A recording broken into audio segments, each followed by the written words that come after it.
चलिए बात करते हैं असम और बंगाल में होने वाले दूसरे चरण के चुनाव की। इस चरण में कुल 69 सीटों पर वोटिंग होगी, जिसमें पश्चिम बंगाल के 30 और असम के 39 सीटें शामिल हैं।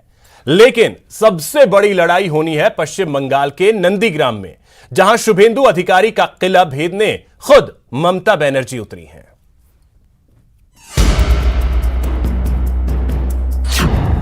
सबसे बड़ी लड़ाई।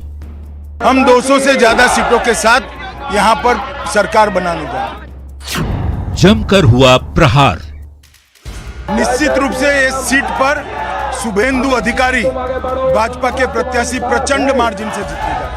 ভাড়া করে যাদের টিকিট দিয়েছেন তারা থাকবে তো, অরিজিনাল লোক হলে থাকে আর অরিজিনাল লোক না হলে কিন্তু থাকে না, এটা মাথায় রাখবেন অমিত বাবু। दीदी और दादा में आर पार। আমি জানতাম না নন্দীগ্রামটাকে এই ক্ষত বিক্ষত করে গেছে গদ্দারটা। আমার ধারণা ছিল এত দিয়েছি, যখন যা বলেছে তা লোকগুলো কেন পেল না। झूठा बात बोलने की आदत है उनकी, इसलिए झूठा बात बोल रही है। उल्टा सीधा बात आखिरी दिन में बोलने से क्या फायदा होगा। जुबानी जंग के बाद अब रुख कीजिए जमीनी जंग की। जहां दीदी पैदल यात्रा पर उतरी तो अमित शाह ने रोड शो किया। क्या टीएमसी और क्या बीजेपी? इस चरण के लिए दोनों ने अपनी पूरी ताकत झोंक दी है, क्योंकि ये सिर्फ एक सीट की लड़ाई नहीं, बल्कि ये लड़ाई है बंगाल जीतने की। तभी तो शुभेंदु के किले को फतह करने के लिए नंदीग्राम के संग्राम में खुद सीएम ममता बनर्जी उतर आईं, तो बीजेपी की तरफ से अमित शाह ने उनको यहीं घेर लिया। पूरे बंगाल में परिवर्तन एक ही सीट से हो सकता है। अगर वो नंदीग्राम में ममता जी को हरा दें तो अपने आप बंगाल में परिवर्तन हो जाएगा। आपको बता दें कि इस दूसरे चरण में भी पश्चिम बंगाल की 30 विधानसभा सीटों पर 1 अप्रैल को वोटिंग होगी। इनमें 9 सीट पूर्वी मेदिनीपुर जिले की हैं, जबकि बांकुरा की 8 सीटों, पश्चिमी मेदिनीपुर की 9 सीट और साउथ 24 परगना की 4 सीटों पर चुनाव होने हैं और इसमें कुल 171 प्रत्याशी किस्मत आजमा रहे हैं। 2016 में हुए विधानसभा चुनाव के बाद इन 30 सीटों में से 22 सीटों पर यानी 73% सीटों पर टीएमसी का कब्जा है। लेकिन 2019 के लोकसभा चुनाव के नजरिए से देखें तो अब खेल बदल गया है। बीजेपी इन विधानसभा सीटों में से 18 पर बढ़त हासिल की है, जबकि टीएमसी सिर्फ 12 पर ही बढ़त हासिल कर पाई है। तभी तो दीदी ने खुद नंदीग्राम का रुख किया है, तो वहीं बीजेपी दीदी के विजयी रथ को यहीं रोक देने की कवायद में है। हम किसी को काउंटर नहीं करते, हम अपना करते हैं। ये जो है ये निशानियां हैं, शुभेंदु के जीतने की निशानी जारी सामने। पश्चिम बंगाल के बाद अब बात असम में हो रहे विधानसभा चुनाव की, जहां दूसरे चरण की 39 सीटों के लिए 1 अप्रैल को वोटिंग होनी है, जिसके लिए 345 उम्मीदवार मैदान में हैं। असम में बीजेपी की अगुवाई वाले एनडीए और कांग्रेस गठबंधन के बीच कांटे का मुकाबला है। कांग्रेस इस बार Bodoland People's Front, All India United Democratic Front और लेफ्ट पार्टियों के साथ मिलकर चुनावी मैदान में है, तो बीजेपी असम गण परिषद के साथ उतरी है। पश्चिम बंगाल में टीएमसी की साख दांव पर है, तो वहीं असम में बीजेपी के सामने अपनी प्रतिष्ठा बचाए रखने की चुनौती है। Bureau report, news 18 network. और अब बात करते हैं 3 के तिलिस्म की। मरुधरा में उपचुनाव की हलचलें तेज हो गई हैं, रैलियों का दौर भी शुरू हो गया है। सीएम अशोक गहलोत ने आज हुंकार भरी। कांग्रेस की सुजानगढ़, फिर सहाड़ा और अंत में राजसमंद में चुनावी सभा हुई। इस दौरान सीएम अशोक गहलोत ने जनता के सामने सरकार की उपलब्धियां गिनाई, तो बीजेपी पर भी चुन चुन कर वार किया। आपको सीएम की बड़ी बातें ग्राफिक्स के जरिए बता रहे हैं। सीएम ने कहा कांग्रेस की जीत से मजबूती का संदेश जाएगा। बीजेपी के नेता अफवाह फैलाने का काम कर रहे हैं। देश में लोकतंत्र खतरे में है। तो मुख्यमंत्री अशोक गहलोत ने अपने संबोधन में जो बातें कही, उसकी अहम और बड़ी बातें ग्राफिक्स के जरिए हम आपको बता रहे हैं।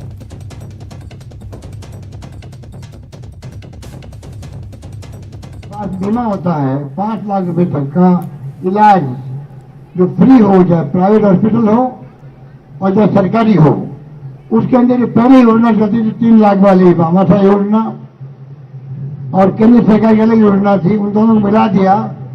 परंतु अब हमने नवाचार किया है पूरे देश के अंदर। एकमात्र राजस्थान राज्य है जहां पर हमने पूरी प्रदेश की जनता को, पूरे प्रदेशवासियों को बीमा किया जा रहा है। तब हमने दवा फ्री करी थी, टेस्ट फ्री किए थे, मेडिकल में हम लोग और आगे हैं देश के अंदर। यही सोच के हमने कहा कि हम लोग और आगे बढ़े और हमारा प्रदेश में बीमारियां हो ही नहीं। ये भी राजस्थान की योजना अलग चल रही है, जिसमें हम चाहते हैं कि आदमी बीमार पड़े नहीं, उस ढंग की व्यवस्था हो। गांव-गांव में सब सेंटर, पीएचसी, सीएचसी बड़े रूप में खोली गई है। तो आज कई जगह काम हुए थे और कई काम बाकी भी है। अब आपके नेशनल हाईवे आ गए हैं। मैं उम्मीद करता हूं कि आने वाले वक्त में हम सब मिलकर के किस प्रकार मेवाड़ का और तेज गति विकास करें, औद्योगिक एरिया नए बने, औद्योगिक इकाइयां आए, रोजगार मिले। अभी हमने करीब 80-85 नौकरियां दी है बच्चों को, 70,000 नौकरियों का पैकेज चल रही है।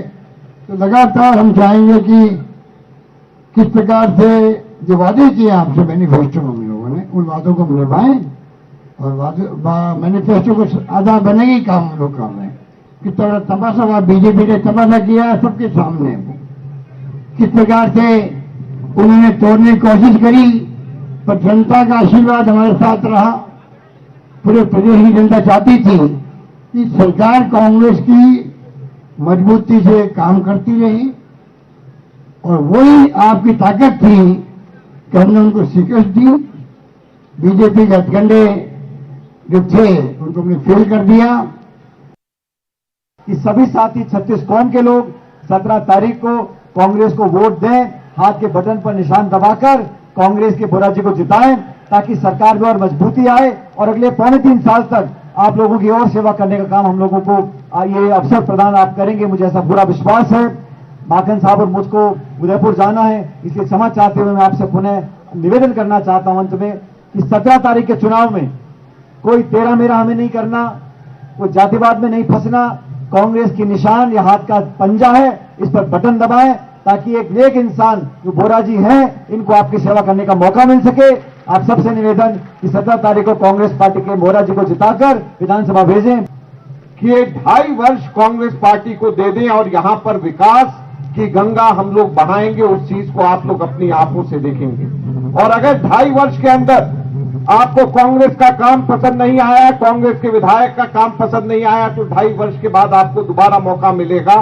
आप उसके बाद जो मनाएगा करें, लेकिन ये 2.5 वर्ष कांग्रेस का मुख्यमंत्री अशोक गहलोत जी के नेतृत्व में कांग्रेस सरकार को ये 2.5 वर्ष यहां पे राजसमंद के अंदर दे दे। राजस्थान की सरकार ने, उसके मुखिया अशोक गहलोत जी ने जिस प्रकार से कोरोना काल में प्रदेश के लोगों की सुध लेने का काम किया, उनके स्वास्थ्य की चिंता की, आप सब भली भांति जानते हैं। देश के प्रधानमंत्री भी ये कह चुके हैं कि कोरोना काल में जिस प्रकार से राजस्थान की सरकार ने काम किया, मैं समझता हूं अन्य स्टेट्स को भी, अन्य राज्यों को भी उस प्रकार से काम करना चाहिए। उपचुनाव के रण के लिए कांग्रेस उम्मीदवारों ने अपना नामांकन दाखिल किया। आपके टीवी स्क्रीन पर 3 तस्वीरें हैं। पहली तस्वीर राजसमंद की है, जहां तनसुख बोहरा ने अपना पर्चा भरा। दूसरी तस्वीर सहाड़ा की है, जहां कांग्रेस की गायत्री देवी ने नामांकन पत्र दाखिल किया। वहीं तीसरी तस्वीर सुजानगढ़ सीट की है, जहां पर मनोज मेघवाल ने नॉमिनेशन किया।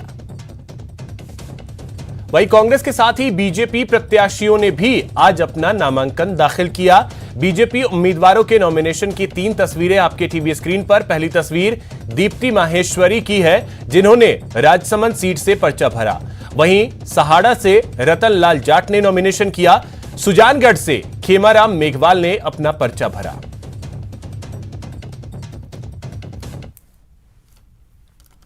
सहाड़ा में बीजेपी उम्मीदवार रतन लाल जाट की नामांकन रैली में केंद्रीय मंत्री गजेंद्र सिंह शेखावत ने हिस्सा लिया।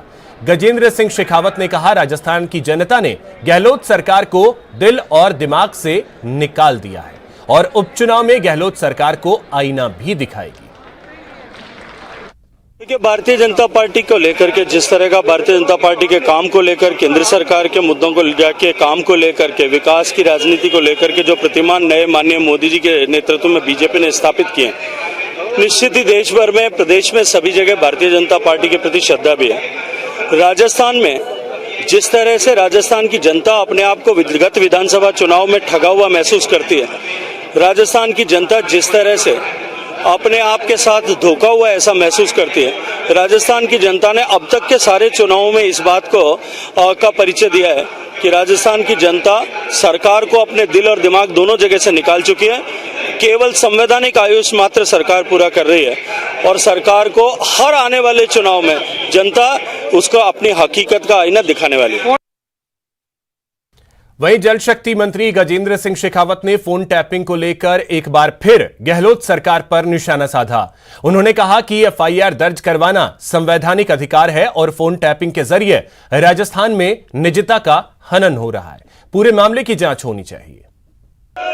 लेकिन निश्चित रूप से मेरा संवैधानिक अधिकार है कि राजस्थान और मेरा जनप्रतिनिधि होने के नाते दायित्व भी है कि राजस्थान की जनता के साथ में निजता के हनन के जो कुछ षड्यंत्र हो रहे हैं, अपनी सरकार को बचाए रखने के लिए, कुर्सी पर बने रहने के लिए जिस तरह से लोगों की निजता का हनन किया जा रहा है, उसकी निश्चित रूप से जांच होनी चाहिए। यहां रुकेंगे एक छोटे से ब्रेक के लिए।